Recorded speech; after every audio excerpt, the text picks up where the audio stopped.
lahat ng flood control project na dapat nilalagay sa 2026 na budget, hindi na siguro kailangan.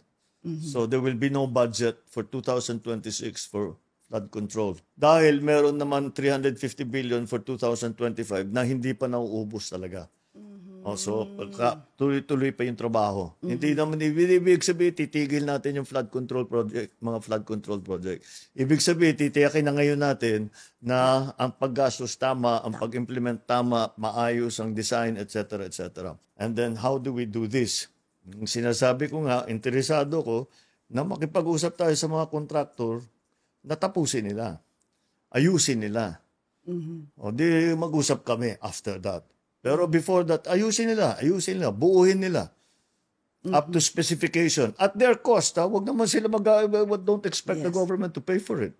Ayusin nila yung project nila. Oo nga. O di sige, mag-usap tayo after that. Iniisa-isa nyo na nga, binibisita nyo, nakikita natin po yon. But ang mga kongresista, gusto nilang i-return to sender yung NEP.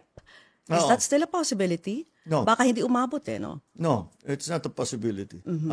Ang titignan na lang is the DPWH budget. Unilaterally, from our end in the executive, I already instructed the DPWH to review and to rewrite the DPWH budget.